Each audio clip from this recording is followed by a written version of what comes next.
Mas, kisahnya kita kayak gini, ketika kisahnya kayak gini ya alhamdulillah itu pada mewek berjamaah. Ini awal pertama kali kok bisa kerja sama dengan Nusa dan Rara gitu, gimana tuh Kang? Gimana tuh Kang?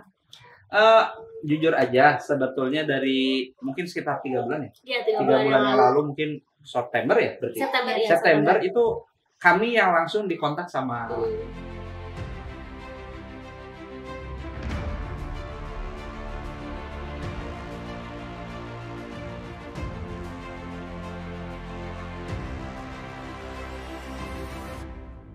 Assalamualaikum warahmatullahi wabarakatuh. Jumpa lagi bersama saya Siti Fatima Abdi dalam acara Billionaire Talk, Give More Impact for Your Business. Nah, kali ini kami sedang mengadakan kunjungan ke salah satu alumni Billionaire Coach, di mana beliau ini adalah seorang penulis buku yang dengar-dengar kemarin bukunya sempat viral, bahkan sempat terjual sampai dengan 20.000 lebih piecesnya. Wow, kira-kira penasaran gimana strateginya? Kita langsung masuk aja yuk. Oke, baik teman-teman. Jadi di sini kita sudah bersama dengan founder dari Sakina Family. Ini Sakina Family apa Sakina Group? CV Sakina Lentera Berkah. Gimana? CV Sakina Lentera Berkah. CV Sakina Lentera Berkah. Masya Allah. Jadi Lentera udah kali ya kebayang kali kalau Lentera mah identik dengan buku yang menerangi. Filosofinya. Oke, baik teman-teman. Jadi di sini nih kita mau bahas tentang keberhasilan kesuksesan dari Kang Canun dan Teh Fuku berhasil menjual bukunya selama kurang lebih 10 hari ya Teh ya, 10 hari tapi tembusnya bisa sampai 20.000 lebih piece. Iya, terakhir 25.000 ya, lah. Karena beberapa hari yang lalu yang kita live itu kan kita dapat informasinya 20.000 piece ya. Iya, baru pas 20.000. Di hari terakhir itu. Jadi ini kalau bisa dibilang selalu ini ya Teh ya, mainkan di awal, mainkan di akhir. Iya. Oke, baik.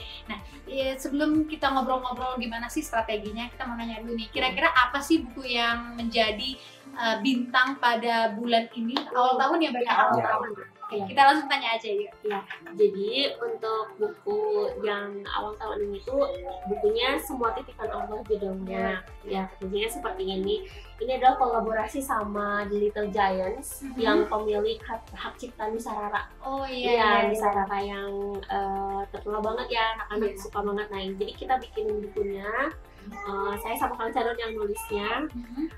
Kita bikin bukunya, terus kemudian kita yang concepting, ilustrasi segala macamnya dari tim kita, terus di ini aja jual bareng-bareng kayak gitu. Ini awal pertama kali kok bisa kerja sama dengan Nusa dan Rara gitu, gimana tuh Teh? Gimana tuh Kang? Jujur aja sebetulnya dari mungkin sekitar 3 bulan ya. Iya, 3 bulan yang lalu mungkin September ya berarti. September itu kami yang langsung dikontak sama The Little Giants gitu. Jadi sebetulnya kalau misalkan nyari-nyari nggak juga, justru malah didatangkan sama Allah. Jadi nggak nyangka juga loh, kok mau ini kerja sama kami, mau kolaborasi. That's a pleasure banget gitu buat kita. Ya, jadi itu kejadiannya. Iya. Oh gitu. Jadi yang ngontak langsung dari The Little Giants ya, buat ngajak. Terus kayak misalnya ngomongnya tuh kayak gimana Kang maksudnya? Kami mau bikin buku gitu. Nah, terus nanya bukunya mau kayak gimana? Mau dari cerita yang sudah ada atau dari yang belum ada. Mereka mintanya dari yang belum ada. Oke.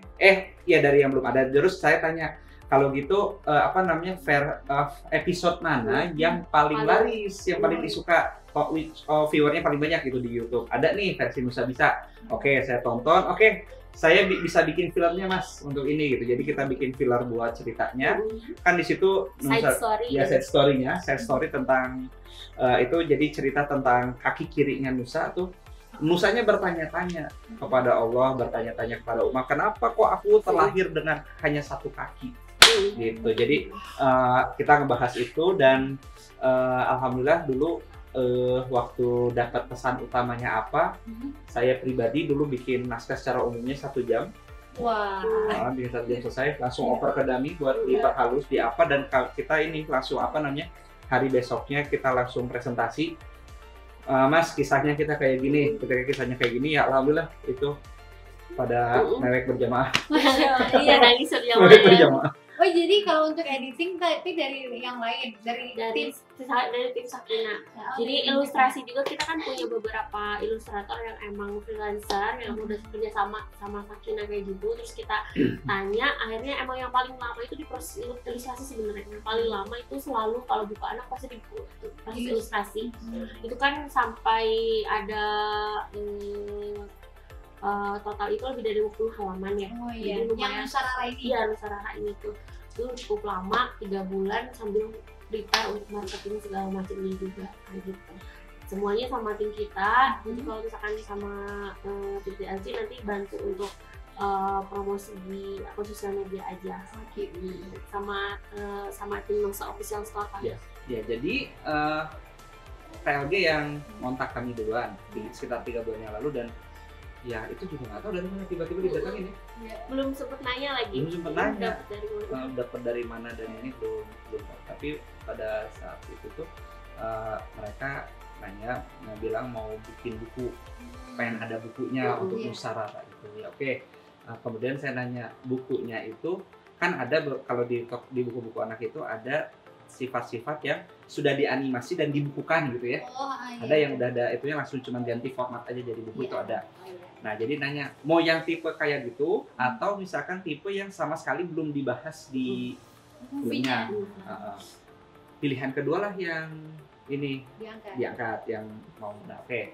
Saya akomodir kebutuhan itu, dan waktu kebutuhan nomor 2 itu dipilih dan nanya ini yang paling disukai itu episode yang mana? Nah dikasih tahu, ditunjukin episode yang Nusa Bisa nih. Oh di Nusa Bisa ini salah satunya ngebahas tentang ini kan, kakinya Nusa yang hanya ada satu, tapi Nusanya pengen masuk ikut klub bola. Umanya khawatir, ya kan? Pasti itu khawatir. Nah ini menarik nih kata saya nih. Ini bakal saya eksploitasi lebih dalam nih ceritanya ini gitu. Jadi kan di situ ceritanya pada umumnya ini Nusanya terlalu luar biasa, maksudnya dalam arti kaki sempat copot aja cuman hahaha doang gitu kan, dan dibilang enggak sama umanya kok tough banget gitu. Biasa aja, padahal kan anak-anak pada umumnya kalau misalkan cuma minta es krim tapi nggak boleh nangis. Gitu kan. Nah jadi pengen ngangkat cerita itu, pengen ngangkat sisi itunya Nusa sampai bisa jadi connect, nyambung bagaimana Nusa bisa jadi staff itu meskipun anak-anak. Nah jadi kita bikin ceritanya, kami bikin ceritanya Nusa pernah protes kenapa sih aku terlahir kakinya cuma satu gitu. Itu kan manusiawi ya. Iya manusiawi, dan anak siawi juga. Iya anak siawi banget. Galak banget kan. Betul. Gitu. Nah jadi di situ langsung kepikiran, pesannya yang perlu di deliver ke pembaca berarti itu adalah ini semua titipan Allah. Jadi intinya sih ketemuan itu saya ingat banget waktu ketemuan online itu sekitar sore-sore ya, siang-siang ya, jam 1-an ya. Jam 1-an, terus udah beres itu jam 2 beres naskahnya, beres ketemuan kan jam 1 ya. Terus jam 2 beres naskah, langsung diperhalus, malamnya udah jadi, besoknya kita presentasi naskah by Zoom. Langsung di ACC. Langsung mewek berjamaah kita. Nice. Dari sana juga ternyata mewek. Jadi waktu kan dulu kami nge-zoom dari rumah. Ada juga staff yang nge-zoom dari sini gitu. Dan habis beres nge-zoom tuh staff juga bilang ini Intan sampai nangis. Oh iya sampai nangis, dan ternyata dari sana juga ini sedih gitu nangis. Gak nyangka kalau misalkan ternyata ini sudah sangat ramah anak, ceritanya sudah sangat ramah anak dan sangat nyentuh emosi. Bismillah. Kontrak lanjut. Langsung gitu. Langsung pre-order gitu. Iya, ilustrasi dulu. Proses ilustrasi yang agak lama sih, nyampe 2 bulan lebih. Terus ilustrasi sampai siapin konten marketing, yang konten kata PLD-nya kan? Ya PLD. Jadi setiap mau launchingnya memang pakai checklist dari Kang Dewang, 100 checklist itu. Biasa. Itu tuh jadi sambil nunggu ilustrasinya selesai udah nyiapin prepare konten marketing segala macam. Alhamdulillah launchingnya rencananya emang di Januari kemarin. Tahun ini Januari 2021 cuma 10 hari. 10 hari. Emang direncanakannya setiap order itu hanya 10 hari kan? Atau gimana? Biasanya sih memang maksimal banget sih di 10 hari, nggak pernah lebih dari itu. Karena udah beberapa kali, maksudnya pernah nyoba yang kayak 2 minggu kayak gitu, itu terlalu lama. 3 minggu apalagi kayak Hype-nya udah turun gitu. Iya, biasanya yang kalau misalkan kita punya targetnya agak banyak itu bisa di 10 hari. Tapi kalau kita misalkan kejar cepat untuk cetak, misalkannya itu 7 hari. 7 hari juga udah biasanya optimal lah kalau misalkan udah well prepare. Karena emang kalau udah di atas 10 hari itu udah ini aja nantinya udah beda harga. Jadi biasanya kalau untuk pre-order nggak pernah lama-lama. Palingan 7 sampai 10 hari Iya, gitu ya. sampai 10 hari. Dan 10 hari aja udah membludak gitu kan. Gimana kalau dilanjut lagi masih terus aja pesan. Iya. Terakhir di angka berapa tadi kan? Di 25.000, kemarin tuh 25.300 berapa gitu. Oh itu terdistribusi ke seluruh Indonesia? Seluruh Indonesia, bahkan ke Dan di luar Jepang negeri ada? ada. Ya yang di Ada. luar negeri. Di Jepang, ke Malaysia, kemarin tuh ada customer dari Eropa juga. Indonesia juga ada yang ke Papua, ke Aceh, ke Kalimantan. Tapi pelosok-pelosok dijangkau ya? Insya Allah. Karena emang Nusantara ini nggak cuma terkenal di Indonesia kan, juga Iya. di luar juga. Dan memang untuk edukasi ini nggak cuma anak-anak sih yang suka nonton ya, teman-teman Iya. mungkin di rumah juga yang suka ngeliat animasi-animasi.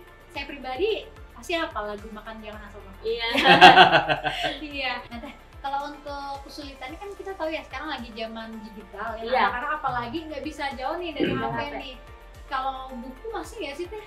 Ini Buku anak Buku anak. kira-kira. yang kami rasakan justru malah meningkat ketika Iya. pandemi. Iya. Itu kuncinya di mana tuh? Teh?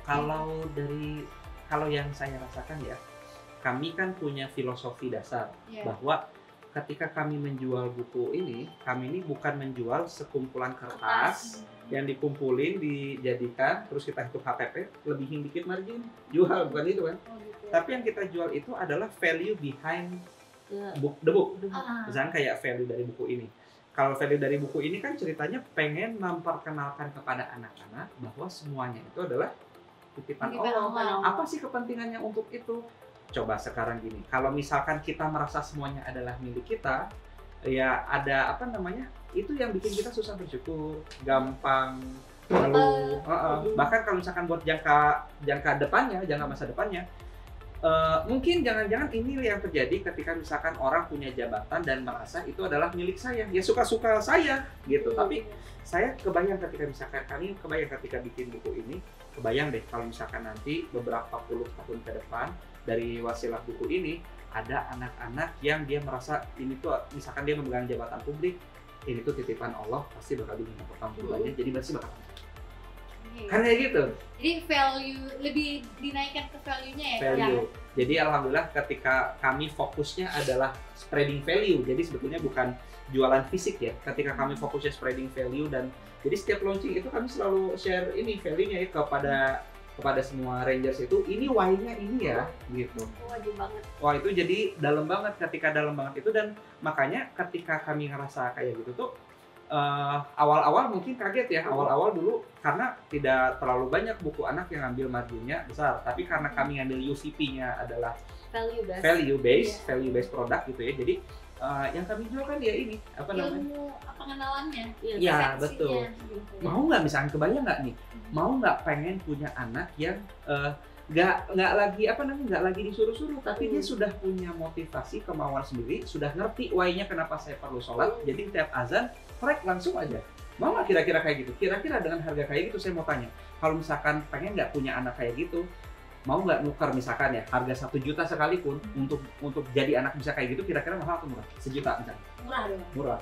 Apalagi kalau misalnya harga beli cuma Cuma Nah, segitu gitu. ya. Nah, kalau untuk sekarang kan apa tips untuk kami barangkali di rumah juga ada yang pengen launching nih. Gimana sih? preparation-nya harus benar-benar matang. Kalau misalkan preparation nggak matang, mending mundur. Seperti katakan Dewa. Iya. mendingan mundur launching daripada launching. Daripada preparation asal-asalan. Iya, daripada kita sekarang. Preparationnya perlu benar-benar matang banget, diusahain sematang-matangnya dan eksekusi sedisiplin-disiplinnya. Soalnya kan apa ya? Ini pesan dari guru saya juga yang lain, Pak Jamil ya. Pak Jamil bilang bahwa apa namanya? Yang biasanya menggagalkan bisnis plan itu adalah eksekusi. 70% bisnis itu gagal gara-gara eksekusinya nggak disiplin. Iya. Jadi kalau pesan dari Kang Dewa, preparationnya diketatin juga. Dari Pak Jayo bilang Disiplin, disiplin eksekusi. dalam eksekusi. 2 poin itu dicatat teman-teman. Baik teman-teman, itu dia tadi perbincangan kita bersama dengan Teh Fufu dan Kang Cak Nun.